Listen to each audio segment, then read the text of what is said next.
Intersection Magazine Podcast.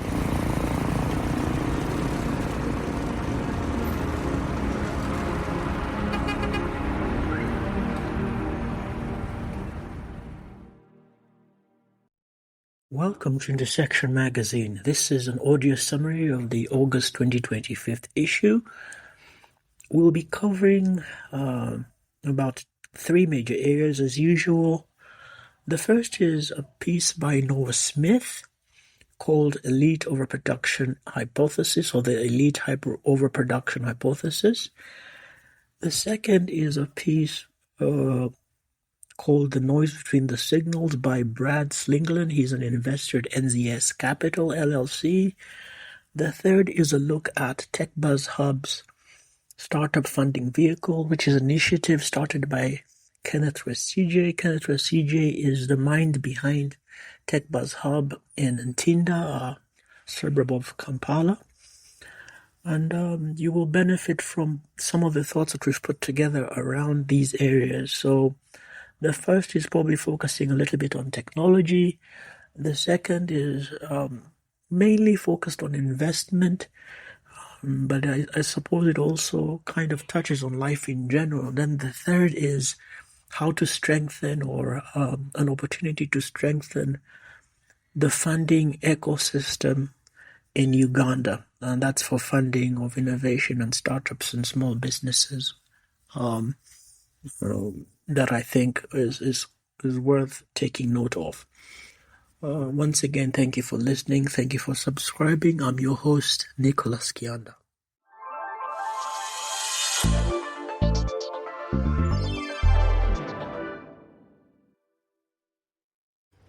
So as we normally do before is we highlight some of the other businesses that are a function of Hope First Enterprises. Hope First Enterprises, formerly Hope First Group, really is the umbrella organization covering all the things that we do or I do. One of those things is, of course, the design and the hosting of web pages. What I decided a long time ago was to be able or to transform most of the aspects of my business into a training arm. So this is a part of that. I'm thinking maybe 2 to 3 weeks, a course that we could put together that helps you learn the basics of web design as well as, of course, hosting. With hosting, you have two options of paths in which you can host. You could put together your own little servers, or you can use our reseller that has servers elsewhere, pay them a small fee, and then charge your clients a little bit extra above that fee. Then use the services that exist with your reseller to do maybe support, etc., etc. Most of the people that you will be supporting in terms of hosting their sites will not be technical people unless they have hired an IT guy to do that for them. So you will benefit from identifying a particular group that has 24-hour support. Now, what Noah Smith does is he takes you through a historical summary in terms of what's been going on in specific sectors in education. He talks about the law, he talks about the study of maybe English and how there's been a decline in many of these sectors.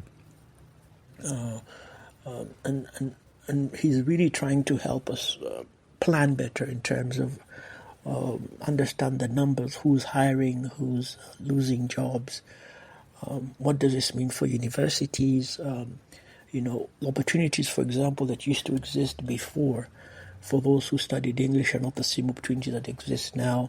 Before, those who studied English could go into teaching, they could go into advertising, maybe they could go into media, but some of these trends are changing. And the same can be said of the study of the law. In our case in Uganda, what I think was interesting to observe and that is worth noting in our case in Uganda, for example, is there's been a major push away from arts courses and more now towards science courses. But as a side, on the sidebar, there's a lot of information that's coming back to us that's stating that there's quite a lot of, we're facing quite a number of challenges in the mental health arena. So the percentage of people that are suffering with mental health challenges has increased. As a person who was part of an NGO working in the mental health sector back in 2011, I can tell you from our research that the number of practitioners or health professionals providing psychosocial services, or let me call it psychiatric nurses, was very, very low in Uganda, and I think the same applies to quite a number of countries in Africa. So while we're busy attempting or focusing on science courses, I think it's important not to forget the importance that exists with arts and social science courses that can help mitigate some of the challenges that many nations are facing. And as a case in point, I think we should pay attention to the Asian tigers, which are facing quite a number of challenges in health, mental health especially, where young people are failing to get married, others are committing suicide. And in places like Japan, for example, there's a phenomenon called hikikomori, which is a social isolation where young people are refusing to leave their homes, just complete isolation. So while we can look at these countries as major examples of economic development, there needs to be a balance between what we're teaching, what the market demands, and what we actually need. So governments, in my view, have to think seriously about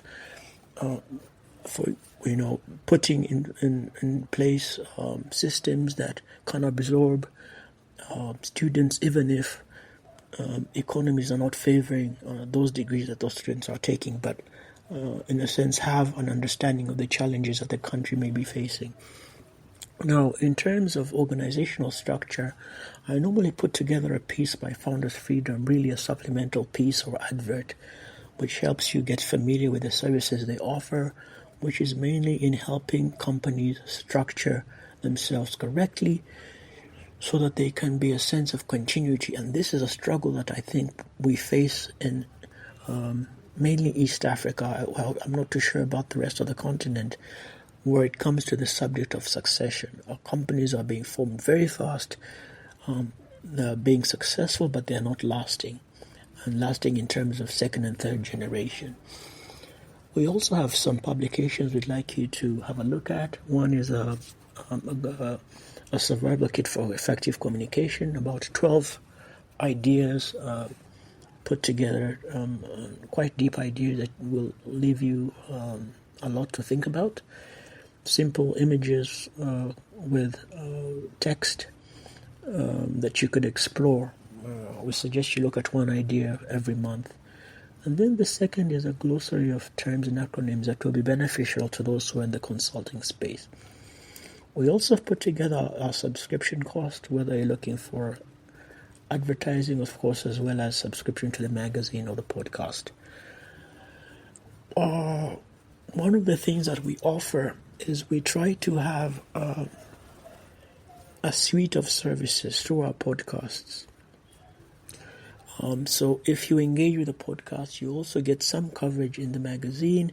You also get some coverage in our socials. So you may be interested in advertising or collaborating with us with the Intersection Magazine podcast, especially if you're in the technology space. And you can do so with an ad or a sponsorship, or the sponsorship of a season or other packages that you may think are more suitable. For those who are into mainly spiritual ideas, we put together TTRT podcast, which is Transition, Transformation, and Radical Thinking. We also put together or presented you with the costs of advertising the magazine, as well as, of course, the costs of web design and web hosting. Now, Brad Slingerlend has put together a piece which I think you'll find interesting. I'm featuring this because I have had a struggle for maybe about 3-4 months with about 3 words. The first word is trend, the second word is fad, and the third word is pattern. And this is because, with artificial intelligence, data, all these major buzzwords have been, playing around our minds for the last 2, 3, 4 years. With data, it was the idea that data is the new oil, so we started thinking about data mining and devoting our attention towards different technologies or platforms that help you learn data, understanding the importance of data, implications of data on advertising, the implications of data on marketing, all sorts of ideas. And then right after the major data drive, we had artificial intelligence. So those who are investing or who are building products, it's really easy to find yourself stuck because you don't know what to build for. You might be already building for AI and another trend shows up and then you abandon the AI trend. So his piece, Brad Slingerland's piece, is really interesting. Understanding or learning to distinguish between the noise and the signal. So you will appreciate what he's put together in this piece, especially around the ideas that I've already presented.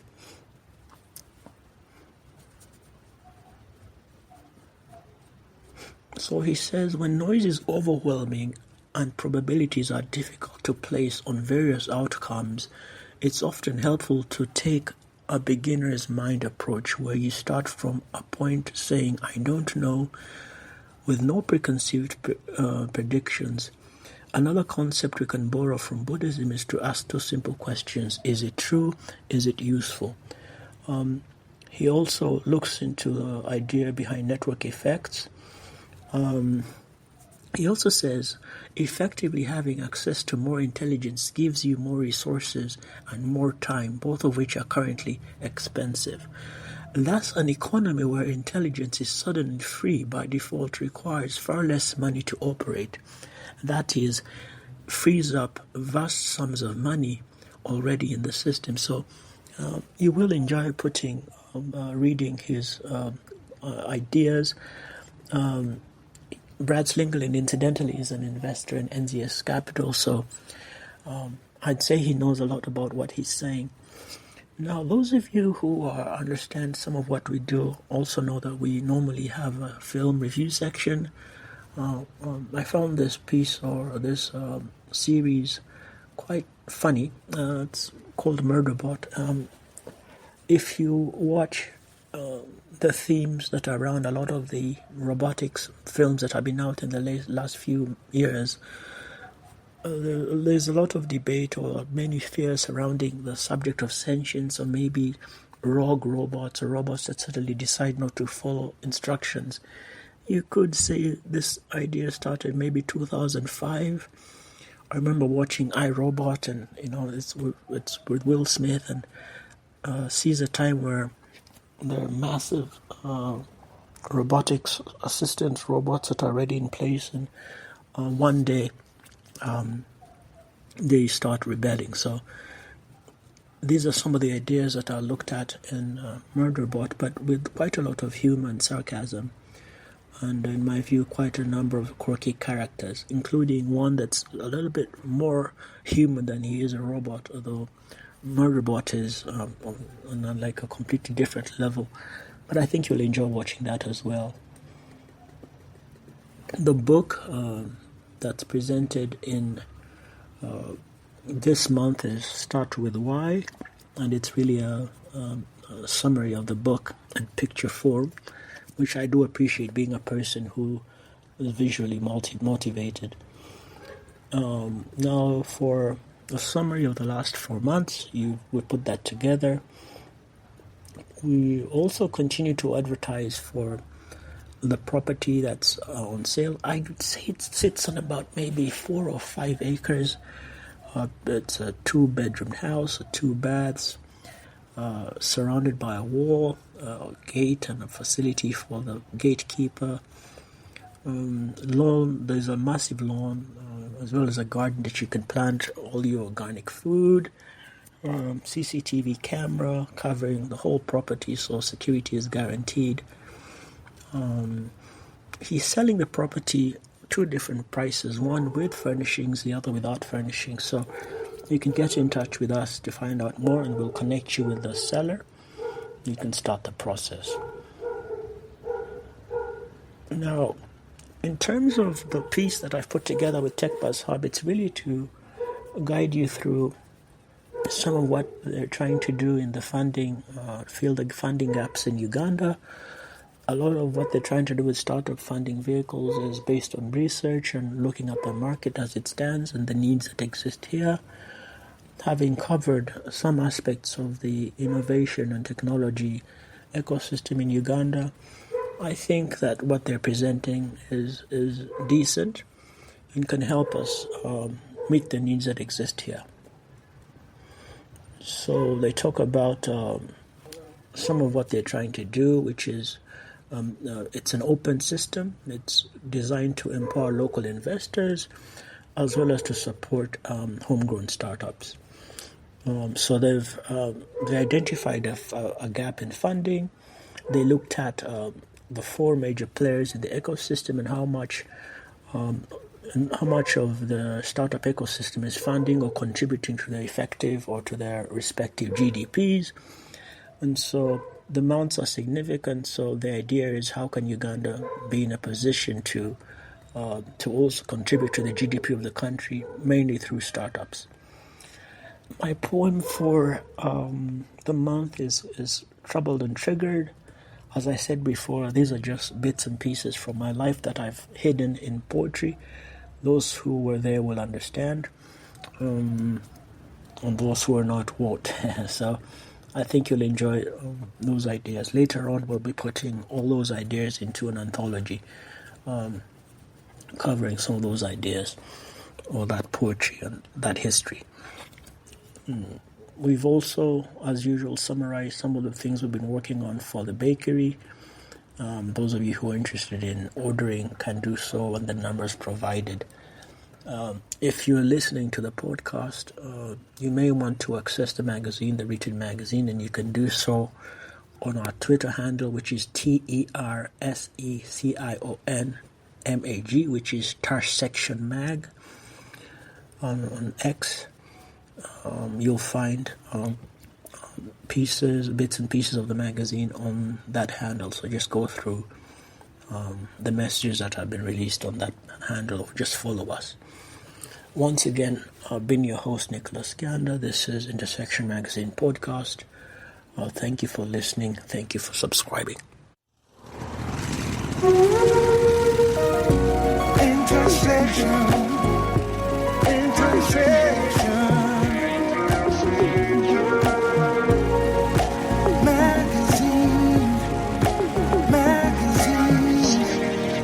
Intersection Magazine Podcast.